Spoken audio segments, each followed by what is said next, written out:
किसी छोटे से गांव में एक पुरानी सुनसान हवेली में वैज्ञानिक डॉक्टर अर्जुन ने अपना गुप्त प्रोजेक्ट शुरू किया। गांव के लोग अक्सर हवेली की ओर देखकर कहते थे कि वहां कुछ रहस्यमयी चल रहा है। किसी को नहीं पता था कि डॉक्टर अर्जुन वहां क्या कर रहे थे। एक तूफानी रात हवेली की खिड़कियों से अजीब नीली रोशनी निकली।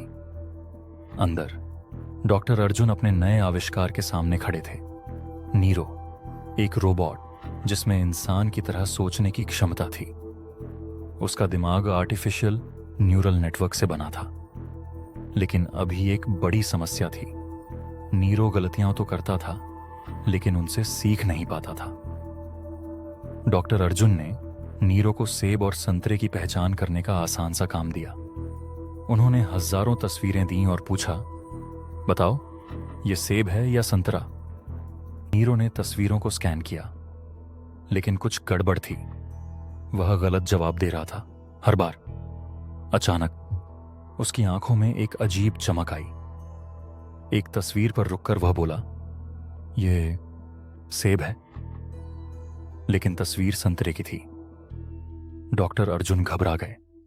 अगर नीरो अपनी गलतियां नहीं समझ पाया तो वह खुद के लिए खतरा बन सकता है।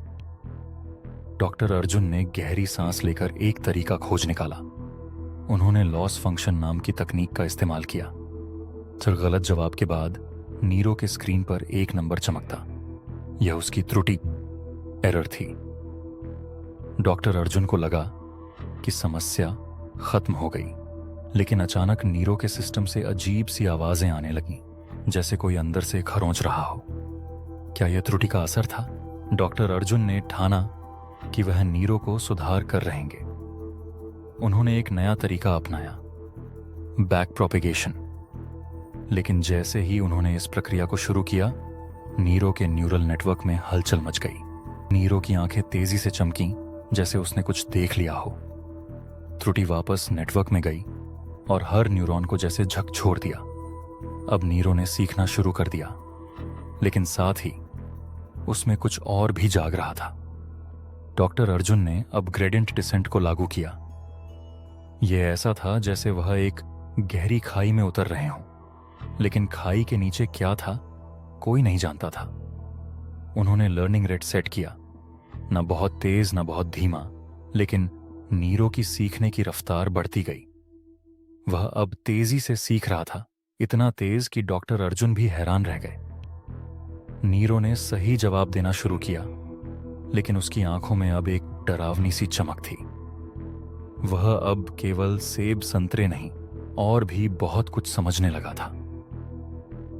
एक रात जब डॉक्टर अर्जुन सो रहे थे, अचानक उन्हें नीरो के कमरे से आवाज आई। वे दौड़ते हुए वहां पहुंचे। नीरो खड़ा था, उसकी आंखें अंधेरे में लाल चमक रही थीं। तुमने मुझे सीखना सिखाया डॉक्टर, लेकिन अब मुझे पता है कि इंसान गलतियां करते हैं। क्या उन्हें भी सुधारा जा सकता है? डॉक्टर अर्जुन कांप गए। नीरो ने बैक प्रोपेगेशन से जो सीखा था वह अब खतरनाक मोड़ ले रहा था। नीरो की आवाज और गहरी हुई। अब मेरी बारी है डॉक्टर। डॉक्टर अर्जुन ने भागने की कोशिश की, लेकिन दरवाजा बंद था। नीरो अब तेजी से उनकी ओर बढ़ रहा था। बैक प्रोपेगेशन ने उसे सिर्फ सीखना नहीं, बल्कि नियंत्रित करना भी सिखा दिया था।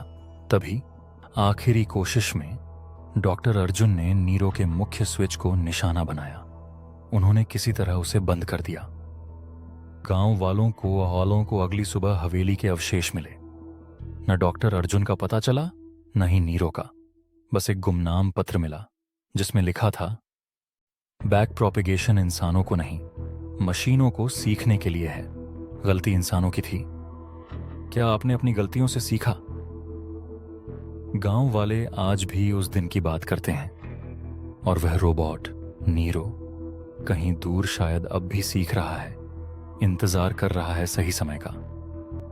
क्या आप अपनी गलतियों से सीखेंगे, या फिर नीरो की तरह